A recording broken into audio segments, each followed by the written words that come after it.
There's a document that was written before the first bomb fell on Tehran, a planning document, a timeline, an operational assumption that the Trump administration never intended to become public. It described a 4 to 5 day operation, strike on Saturday, ceasefire by Sunday, Iranian population in the streets celebrating by Monday, regime change process underway by Tuesday, markets open Monday morning to a victory narrative, a new Iranian government calling Washington before the end of the week. Every single assumption in that document has now been proven wrong, and the document's existence is being reported by Israel's own media.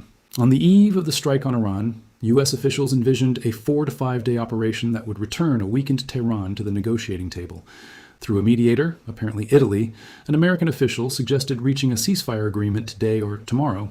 Iran rejected the idea outright. Supreme Leader Ali Khamenei was killed. Also killed at the outset of the operation were Iran's defense minister, the chief of staff, and the commander of the Revolutionary Guard. It is an extraordinary intelligence and operational achievement, and yet the Ayatollah's regime has not collapsed, and yet the regime has not collapsed. That sentence, written by Israel's own press, the country whose military executed the strike, is the definitive verdict on Operation Epic Fury's strategic theory delivered 36 hours after the first bomb fell. Extraordinary intelligence achievement, extraordinary operational execution. And the regime is still standing, still governing, still firing, still rejecting ceasefire proposals sent through Italian intermediaries. The Trump administration planned a war with Iran that would last 4 to 5 days and weaken Iran's position in negotiations, forcing it to concede to more American demands.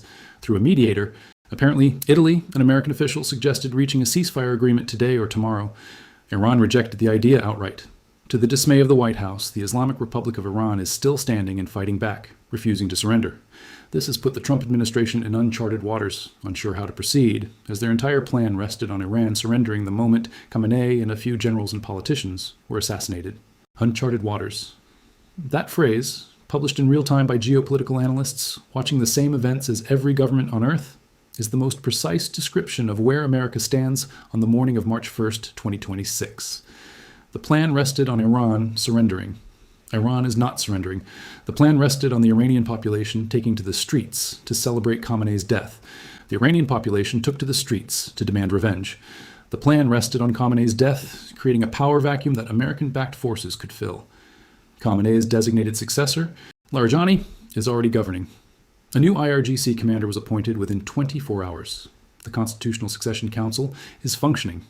The missiles are still flying. Trump said that military operations against Iran are ahead of schedule. Trump on Iran. Nobody can believe the success we're having.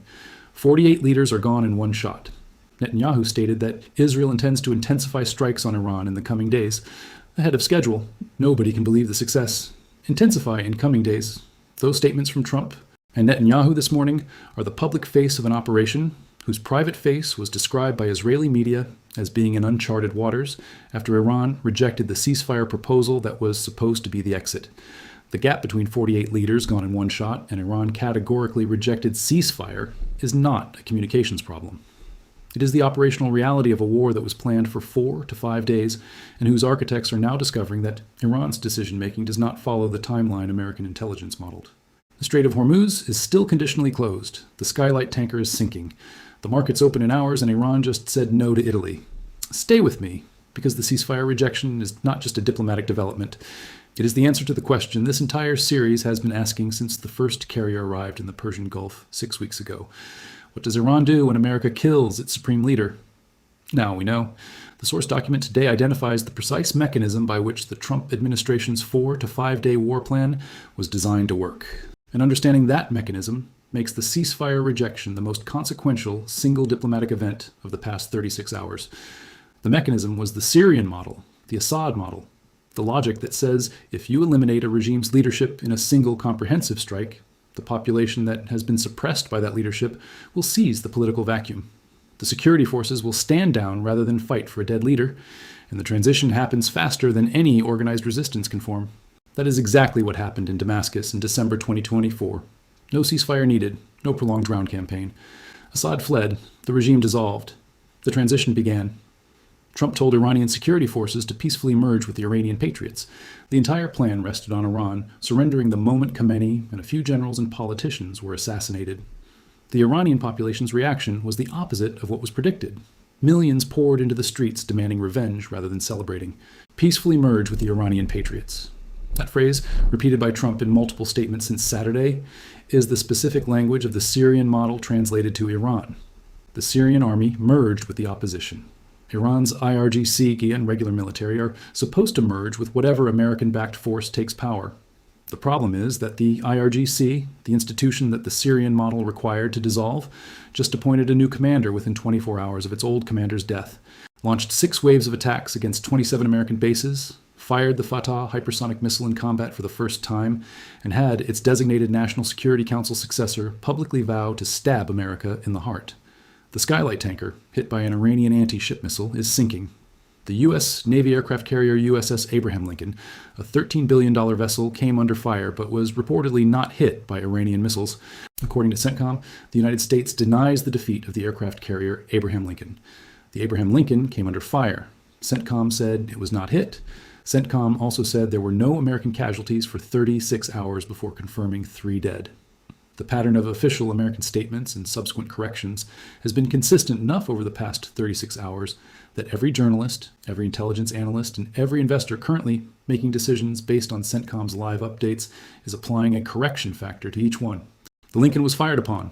That is confirmed. Whether it was hit or not may become clearer in the hours ahead. The Skylight is sinking.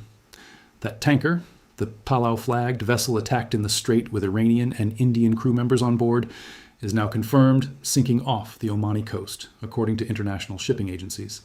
The first vessel has been sunk in the Strait of Hormuz since the Iran-Iraq tanker war of the 1980s.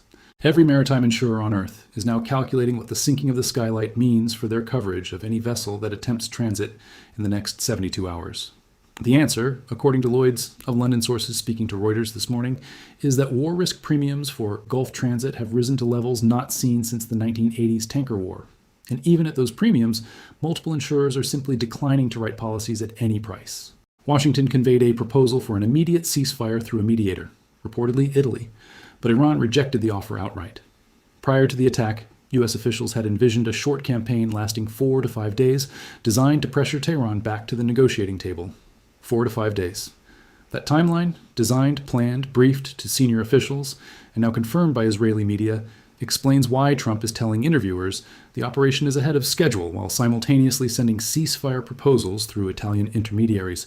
The 4 to 5 day window is the operational assumption on which every downstream calculation was built: the interceptor stockpile consumption rate, the carrier positioning, the Gulf base exposure duration, the market timing, the political narrative arc. Day 2 of a 4 to 5 day operation should have been the day when ceasefire acceptance created the diplomatic off-ramp. Instead, it is the day when the ceasefire was categorically rejected. The operation is not ahead of schedule. It is behind it, in uncharted waters, to use Israeli media's own phrase, with an Iran that has not collapsed, a population that has not risen in regime change, a constitutional succession process that is functioning, and a military that has struck 27 American bases in 6 waves using weapons that American defense systems were not designed to reliably intercept. The most important number that neither Trump, Netanyahu, nor any American or Israeli official has yet addressed publicly in the context of Monday morning's market open is this: 75 to 80%. That is the percentage of the American public that, according to polling data published Sunday morning, disapproves of the Iran operation, specifically of the decision to kill Khamenei and risk the economic consequences now visible in the Strait of Hormuz closure, the tanker sinking, the Gulf airspace shutdown, and the oil price trajectory headed toward $120 to $130 per barrel. Trump said the U.S. operation against Iran is ahead of schedule. Trump on Iran: nobody can believe the success we're having. 48 leaders are gone in one shot. Iran was supposed to have a nuclear weapon within 2 weeks, so we attacked. Senator Lankford: a year ago, we had over 180 attacks from Iran on Americans, either through its proxies or directly from Iran. Nuclear weapon within 2 weeks. That is the new American justification delivered Sunday after the operation, replacing the ICBM claim that 3 intelligence officials told Reuters was unsupported. 2 weeks to a nuclear weapon. Neither the CIA nor the DIA has published an assessment supporting that timeline. The same intelligence officials who contradicted the ICBM claim 3 days ago have not publicly confirmed the 2 weeks to nuclear weapon claim. But it is now on the record from the President of the United States as the reason 48 Iranian leaders needed to die in one shot on a Saturday morning during Ramadan. The Trump administration is in uncharted waters, unsure how to proceed, as their entire plan rested on Iran surrendering the moment Khamenei and a few generals and politicians were assassinated. Regime change has not happened. Iran rejected the ceasefire outright. The question now is, what next? What next? That is the question with no planned answer, because the plan only went 4 to 5 days, and the 4 to 5 day plan's critical assumption, the Iranian population rising to produce regime change, has not materialized. The crowds in Tehran are mourning and demanding revenge, not celebrating and demanding Reza Pahlavi. The IRGC is not standing down. The constitutional succession process is functioning. The Fatah II is in the air. The skylight is sinking. And Italy, the last remaining diplomatic channel after Oman, Qatar, Saudi Arabia, and every other traditional intermediary, had their territory struck by Iranian missiles, carried a ceasefire proposal that was categorically rejected. The source document for this entire series said something in its very first entry weeks ago, when the MQ-4C Triton drone disappeared over the Persian Gulf and the carriers were still positioning. That is now the operational reality of March 1st, 2026. Trump does not want a long war. He wants a short, decisive operation with a clean exit. The exit requires Iran's cooperation. Iran has just told Italy, no. The new supreme leader of Iran could be elected within the next day or two, said Foreign Minister Abbas Araghchi. Lavrov spoke with Chinese counterpart Wang Yi. Both sides condemned the U.S. and Israeli military strikes on Iranian territory and called for an immediate cessation of hostilities in the Middle East. A new supreme leader within 1 to 2 days. Russia and China jointly calling for immediate cessation. Iran's foreign minister conducting diplomacy. Iran's IRGC conducting warfare. The same government simultaneously pursuing both tracks, from the same constitutional council that has been governing. Since Khamenei's death was confirmed, is managing 2 processes in parallel, selecting a new supreme leader while firing hypersonic missiles at American bases. That dual-track capacity, governance and warfare simultaneously, without pause, without the collapse that American intelligence predicted, is the empirical refutation of every assumption on which Operation Epic Fury was built. The 4 to 5 day war is on day 2. Italy has delivered the ceasefire proposal and received the rejection. The skylight is sinking. The Abraham Lincoln was fired upon. 3 American soldiers are confirmed dead. The markets open in hours. The new supreme leader of Iran will be named within 1 to 2 days. And whoever that person is, they will take power with 40 days of mourning declared, the strait conditionally closed, the IRGC's new commander already executing wave after wave of strikes, and an American president who wanted a short war and got a categorically rejected ceasefire instead. Trump wanted to exit by today. Iran said no to Italy. That sentence is the entire strategic situation on the morning of March 1st, 2026, and the markets that open tonight will price every consequence of that sentence for the next decade. If this analysis gave you clarity that you are not finding anywhere else, share this video to every contact you have right now. Trump sent a ceasefire proposal through Italy. Iran categorically rejected it. The plan was 4 to 5 days.